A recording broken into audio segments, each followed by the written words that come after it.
This channel does not promote any violent, harmful, or illegal activities. All content provided by this channel is meant for an educational purpose only. না কাশ্মীর নয় এই বাংলায় দক্ষিণ 24 পরগনার ক্যানিং এ সেই জঙ্গির ডেরায় পৌঁছে গেছিলাম আমরা। আচ্ছা বলুন তো ঠিক কোন মতলবে গঙ্গাসাগর মেলার আগে বাংলায় এসেছিল এই কাশ্মীরি জঙ্গি? কোটি টাকার প্রশ্ন। শীতে কাশ্মীরি শালে ওম খোঁজে বাঙালি। সেই শালের আড়ালে যে কাশ্মীরি জঙ্গি ঘাপটি মেরে থাকবে কে জানতো, তাও আবার বাংলার জনপদে। জঙ্গি সংগঠন তেহরিক উল মুজাহিদিনের সদস্য জাভেদ আহমেদ মুন্সি। শনিবার রাতে জাভেদকে গ্রেফতার করে এসটিএফ। জাভেদের শ্যালক গোলাম মোহাম্মদ কাশ্মীরি শাল এনে বিক্রি করতেন। থাকার জন্য ক্যানিংয়ে একটি বাড়ি ভাড়া নেন। সেই বাড়িতেই থাকছিল জাভেদ। বাড়িটা ক্যানিং মহকুমা হাসপাতালের ঠিক উল্টো দিকে। 19 তারিখ বেলা 11:30 থেকে এই বাড়িতেই ছিল জাভেদ মুন্সি। এই বাড়ির এখানে শালের কারবার করেন তার আত্মীয়। তারা বুঝতেও পারেননি যে কাকে তারা আশ্রয় দিয়ে ফেলেছেন। এই জায়গা থেকেই কিন্তু জাভেদ মুন্সি বেরোয় এবং তারপর তাকে গ্রেপ্তার করে পুলিশ। এখানেই কিন্তু এই যে চারিদিকে শাল ছড়িয়ে রয়েছে, চারিদিকে সোয়েটার ছড়িয়ে রয়েছে, এই বাড়িতেই কিন্তু 19 তারিখ রাতে এসে পৌঁছেছিল জাভেদ মুন্সি। শ্যালকের দাবি জাভেদের জঙ্গিযোগ সম্পর্কে কিছুই জানতেন না। জাভেদ আপনার কে হয়? আমার বোনের বোর। বোনের বোর? বিয়ে কবে হয়েছিল? ও 2008-9। 2008-9। সে কি কাজ করে বলে আপনি জানতেন? ওষুধ বিক্রি করে, ওষুধের হোমিওপ্যাথি। এখন যে জঙ্গি যোগ আছে এটা শুনেছেন আগে কোনোদিন? সে শুনি নেই, এখানে শুনছি এখন। তবে এই প্রথম নয়, এর আগেও শ্যালকের বাংলার ঠিকানায় থেকে গিয়েছে জাভেদ। সেটা অবশ্য জানতেও পারেনি পুলিশ। আপনি আগে যেখানে ভাড়া থাকতেন সেখানে কি জাভেদ এসেছিল? আমার কাছে একবার এসেছিল। হ্যাঁ এসেছিল। মামুলি জঙ্গি নয় জাভেদ, পাকিস্তান থেকে ট্রেনিং নিয়ে আসা জঙ্গি। আইডি বিস্ফোরণ ঘটাতে এক্সপার্ট। আগে লস্করে তৈবার হয়ে কাজ করত। ক্যানিং থেকে বাংলাদেশ যাওয়ার পরিকল্পনা ছিল। বাংলাদেশ থেকে ফিরে বাংলায় বিস্ফোরণ ঘটানোর পরিকল্পনা ছিল কি? জঙ্গির ডেরায় TV9 বাংলা। ক্যামেরায় পিকুর সঙ্গে সুমন, TV9 বাংলা, ক্যানিং। কাশ্মীর টু ক্যানিং জঙ্গি ধরা পড়েছে। জাভেদ আহমেদ মুন্সি রীতিমতন আতঙ্ক তৈরি করে দিয়েছে বাংলায়। কানেকশনটা পাকিস্তান বাংলাদেশেরও। আচ্ছা এক মুন্সিতেই কি শেষ, নাকি ক্যানিং এর চরে ঘাপটি মেরে বসে আছে আরো অনেক মুন্সি? ক্যানিং এ অবাধে আসছে থাকছে বাংলাদেশিরা, বলছেন সেখানকার বাসিন্দারাই।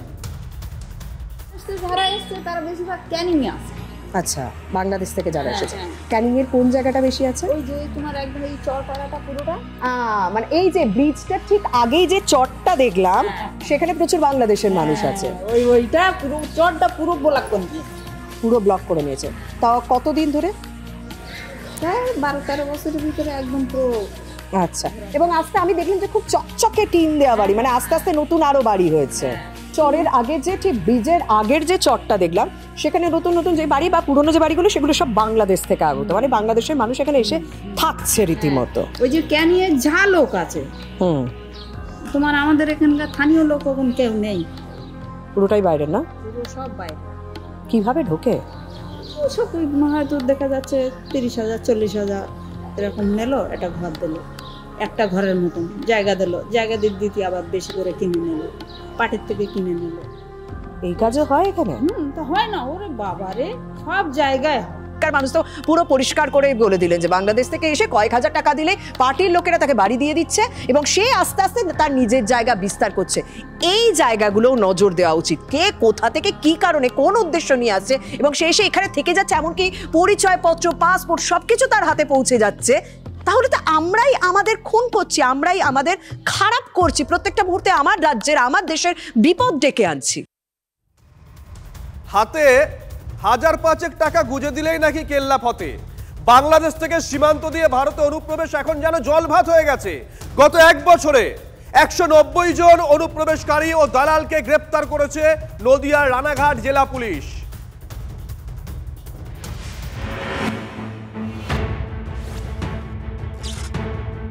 ওপারে অশান্তি, এপারে জঙ্গি সন্দেহে ধরপাকড়। এই আবহে রাজ্যের পুলিশ প্রশাসনের কি মাথা ব্যথার কারণ হয়ে দাঁড়াচ্ছে অনুপ্রবেশ সমস্যা? শুধুমাত্র মালদা বা মুর্শিদাবাদই নয়, নদিয়ার সীমান্তবর্তী এলাকা হয়ে উঠেছে অনুপ্রবেশের সেফ প্যাসেজ। 5 থেকে 10,000 টাকা দালালকে দিতে পারলেই বেআইনিভাবে নজরদারি এড়িয়ে ভারতে ঢুকে পড়া যায়? নদিয়ার হাঁসখালি, করিমপুর, কৃষ্ণগঞ্জের মতো সীমান্তবর্তী কাঁটাতারহীন এলাকা দিয়ে দেদার অনুপ্রবেশ হচ্ছে বলে অভিযোগ। পরিসংখ্যান বলছে গত 1 বছরে 190 জন অনুপ্রবেশকারী ও দালালকে গ্রেফতার করেছে রানাঘাট থানার পুলিশ। সূত্রের খবর, 5 বছরে প্রায় লক্ষাধিক বাংলাদেশি বেআইনিভাবে নদিয়া সীমান্ত দিয়ে ভারতে ঢুকেছেন। সামনে একটা বিশাল আতঙ্ক, কারণ হচ্ছে যে বাংলাদেশে এই উদ্ভট পরিস্থিতিতে সেখানকার জেল থেকে প্রচুর উগ্রপন্থী ছেড়ে দেওয়া হয়েছে। ভারতবর্ষকে টার্গেট করে তারা নাশকতা করবে না তার কোনো গ্যারান্টি নেই। ভারতে এসে প্রয়োজনে ধর্ম পরিবর্তন করে পাকাপাকিভাবে থাকতে শুরু করেছেন বাংলাদেশে অনুপ্রবেশকারীরা। অভিযোগ, পরিচয় বদলে টাকার বিনিময়ে ভুয়ো ভারতীয় নথি তৈরি করছেন। আধার, ভোটার কার্ড বানিয়ে জমিও কিনে ফেলছেন অনুপ্রবেশকারীরা। স্থানীয়দের অভিযোগ, নেতাদের মদতেই বাংলাদেশি অনুপ্রবেশকারীরা পরিচয়পত্র বানিয়ে ফেলছেন। জমি কিনছে, আপনার আধার কার্ড, আই কার্ড যখনই হচ্ছে তখন তো আপনার অটোমেটিক কোর্টে সাবমিট করলে পরেই আপনার রেজিস্ট্রি হচ্ছে। এখানকার লোক হয়েও আমরা এখানকার যে তিমিরে সেই তিমিরেই রয়েছি। যারা এই সমস্ত কাজ করবে তাদের হচ্ছে সব হাই ফাই ব্যাপার ট্যাপার হয়ে রয়েছে। একের পর এক জঙ্গি ধরা পড়ায় অনুপ্রবেশ ইস্যুতে তুঙ্গে রাজনৈতিক চর্চা। অনুপ্রবেশের জন্য তৃণমূল সরাসরি বিএসএফকে দায়ী করছে, পাল্টা বিজেপি অনুপ্রবেশের জন্য তৃণমূল সরকারকেই দুষছে।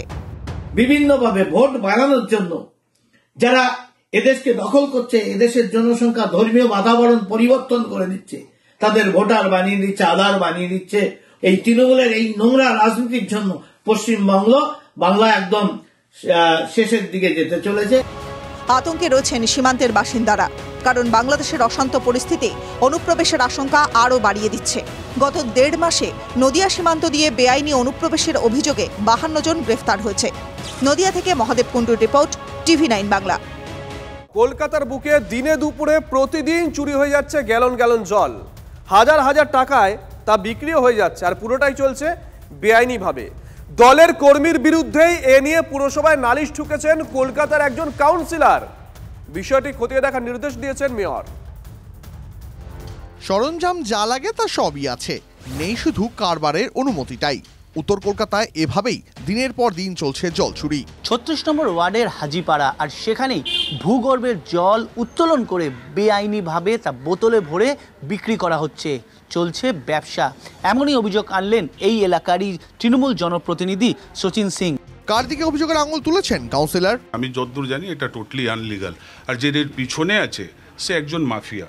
তার নাম হচ্ছে, আমি যতদূর শুনেছি, লতিফ খান ওরফ পপ্পু খান। একদম আমি খোলাখুলি বলছি, সে একজন মাফিয়া। সে দলের নাম করে যদি কাজ করে থাকে সেটা অন্যায়।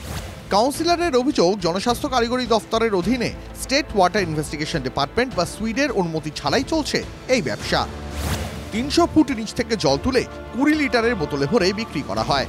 দৈনিক প্রায় 200 থেকে 250 বোতল জল বিক্রি হয়। আমার কাছে ফোনও এসেছিল কি এটা টোটালি আনঅথরাইজড, তো এটা বন্ধ হওয়ার উচিত। তার কারণটা হচ্ছে ওই জলকে কোনো ভেরিফাইড না, ওই কোনো টেস্টিং না ওই জলের। যদি আমাদের ওয়ার্ডের লোক বা ওয়ার্ডের বাইরের লোক ওই জলকে কারো যদি শরীর খারাপ হয়, তাহলে আলটিমেটলি দোষ পৌরপিতার বা জনপ্রতিনিধির উপরে আপনারা তুলে দেন। অভিযুক্ত সংস্থার এক মালিকের দাবি, কাটমানি না মেলাতেই মিথ্যে অভিযোগ করছেন কাউন্সিলর। একই সঙ্গে তার দাবি, সুইডের ছাড়পত্র ছাড়া ব্যবসার বাকি সব অনুমতি রয়েছে। स्वीट का परमिशन लेके नहीं, लेकिन वो ISO आई सर्टिफिकेट कॉर्पोरेशन से MSME वो सब का सर्टिफिकेट लेके है, सिर्फ स्वीट का नहीं है। वो सचिन सिंह पावर में है, इसीलिए उसको जो मना रहा वो अब तक, लेकिन खुद वो इलीगल का मालिक है। हर काम उसका वार्ड में इलीगल, पार्किंग से लेके जुआ, इलीगल का कंस्ट्रक्शन सब वार्ड में हो रहा है, दारू सब हो रहा है वार्ड में, सब सचिन सिंह करवा रहा है। 7 বছর ধরে কারবার চলছে, অথচ 6 মাস আগে এখন সুইডের লাইসেন্সের জন্য আবেদন। তার কোনো উত্তর নেই হায়দারের কাছে। লতিফের বেআইনি কারবার নিয়ে সম্প্রতি পুরো অধিবেশনে সরব হন কাউন্সিলর। এরপরেই বিষয়টি খতিয়ে দেখার নির্দেশ দেন মেয়র। যে অন্যায় করবে, ল ইজ ফর এভরিওয়ান, এটা মুখ্যমন্ত্রীও বারবার বলেছেন। আর আমরা নীতিগতভাবে দল আমাদের এটা বলে যে আইনের ঊর্ধ্বে কেউ নয়।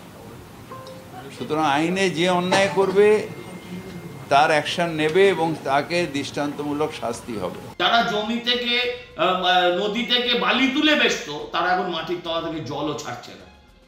এটাই তৃণমূলের আসল চরিত্র বেরিয়ে পড়ছে। তৃণমূলের কাউন্সিলরের অভিযোগ, মেয়র পরিষদ কি ব্যবস্থা নেন, মেয়র কি ব্যবস্থা নেন, সেটার দিকে বাংলার মানুষ তাকিয়ে আছে। আবার এটাও মনে করিয়ে দিই, এটা কিন্তু শুধু কলকাতা নয়, মফস্বল অঞ্চলে, কলকাতার লাগোয়া অঞ্চলগুলোতে এটা একটা কুটির শিল্পে পরিণত হয়েছে। কলকাতায় মাটির নিচে জলস্তর ক্রমশ তলানিতে, এই নিয়ে বারবার আশঙ্কা প্রকাশ করেছেন পরিবেশবিদরা। তাদের আশঙ্কা যে অমূলক নয়, ৩৬ নম্বর ওয়ার্ডের জলচুরি তার বড় প্রমাণ। ক্যামেরায় সমরের সঙ্গে সায়ন্ত ভট্টাচার্য, TV9 বাংলা।